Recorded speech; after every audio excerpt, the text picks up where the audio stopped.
Have you ever felt it? That feeling? The dark night of the soul? It's a space so deep and isolating that it feels like you're the only person left in the universe, walking down an endless, foggy road. You can't see what's ahead. You can't see what's behind. All you know is this profound, heavy loneliness. It's a weight on your spirit that's so immense it feels like you're dying. A pressure in your chest that makes it hard to breathe. A sense that the person you used to be is gone, and you don't know who or what is left. It's a sudden, shocking gasp for air. It's like you've been held underwater and just broke the surface, disoriented and terrified. Before the dawn, there's always the purge. Think of it like a storm building on the horizon. The sky darkens, the air gets heavy, the pressure builds until it becomes unbearable. It's nature's way of clearing the atmosphere. The same thing happens within us. The purge is a necessary, albeit chaotic, clearing out of everything that no longer serves us. All the old beliefs, the unprocessed emotions, the parts of our identity that were built on shaky ground. It's the pre-eruption tremor before the volcano of transformation blows. It's painful, it's messy, and it feels like destruction. But it's not the end. It's a clearing. A preparation for something new to be built in its place. This phase is crucial, but it's also the point where most of us try to run. So what do we do when this internal pressure starts to build? What's our first instinct when the shadows start creeping in? We run. It's a primal human response to pain. We feel that darkness approaching, that discomfort bubbling up, and every cell in our body screams, "Get away." It's like being in a chase scene in your own mind, constantly looking over your shoulder at the thing that's hunting you, desperate to outrun it. But the thing is, you can't outrun what's inside you. The faster you run, the more it keeps pace, because you're carrying it with you. This desperation to escape the pain is what leads us down the path of escapism. And what are our favorite tools for this escape? The numbing agents. We seek things that can dull the sharp edges of our reality. It might not be a literal substance for everyone, but the effect is the same. It's the smoke that clouds our thoughts, the metaphorical drink that blurs our vision, the pill that promises to dissolve our anxiety. We reach for these things because for a moment, they work. They offer a temporary reprieve, a fleeting moment of peace or emptiness where the pain can't touch us. But they are a borrowed peace, and the interest rate is steep. The numbness wears off, and the pain returns, often stronger than before, now accompanied by the shadow of our dependency. In our modern world, perhaps the most powerful and accessible numbing agent is technology. Think about it. The moment we feel a pang of loneliness, boredom, or anxiety, what do? We reach for our phones. We get lost in the endless scroll, a stream of curated perfection and fleeting entertainment. We sit in a dark room, the blue light of the screen reflecting in our eyes, our thumbs swiping on autopilot. We are physically present, but mentally we are gone. We're checked out. We've used the digital world to disconnect from our internal one.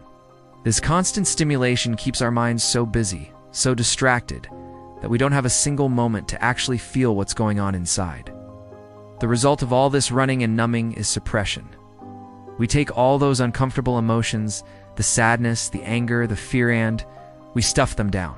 We push them into a deep, dark corner of our psyche, hoping they'll just disappear. But they don't. Emotions are energy, and that energy has to go somewhere. Imagine a dam holding back a massive amount of water. The pressure keeps building and building. Or think of a trash can that you just keep stuffing more and more into. Eventually, it's going to overflow.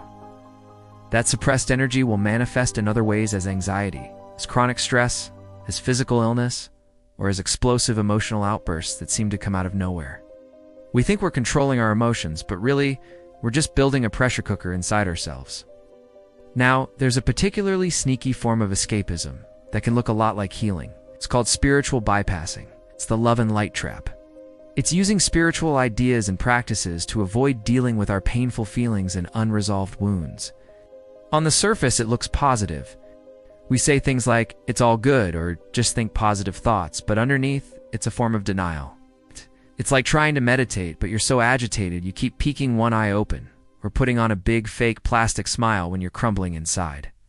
It's a mask of enlightenment that we wear to convince ourselves, and others that we've got it all figured out, when in reality, we're just avoiding the real messy work. This can manifest as a frantic distraction disguised as spiritual practice. We become spiritual consumers. We shuffle our tarot cards aggressively, looking for an answer outside of ourselves.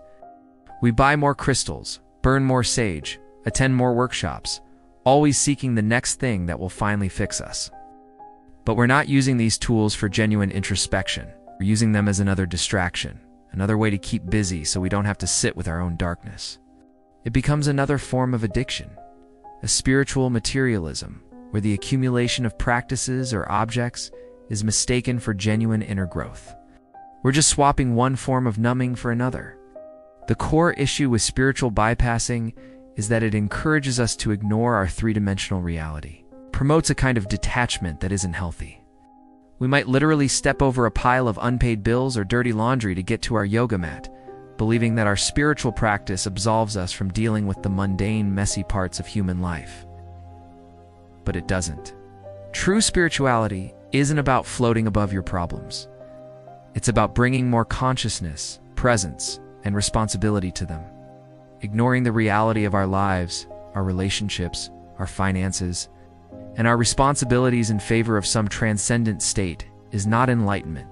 It's reality aversion. It's another way to run. I need to be really clear about this.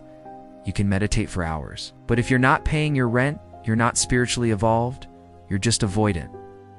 The only way out is through. So what does through actually look like? It means we stop running. We stop numbing. We stop bypassing. We stop suppressing. And we do the hardest thing of all. We sit with the pain. We allow ourselves to feel the discomfort without judgment and without needing to immediately fix it or make it go away. It's like choosing to sit calmly in the pouring rain instead of running for cover. You let it wash over you. You observe it. Maybe you pull out a journal and you write it all down, giving a voice to the parts of you that have been silenced for so long. You give the darkness your presence. You learn to be with it as a compassionate witness. This is the beginning of real healing. This is the act of integration. And when you finally do this, when you stop fighting the darkness and allow it to be there, a funny thing happens. The light returns, not a blinding, artificial light, but a gentle, authentic dawn. It's the sunrise after the longest night. It's the flower that finally pushes its way through a crack in the concrete.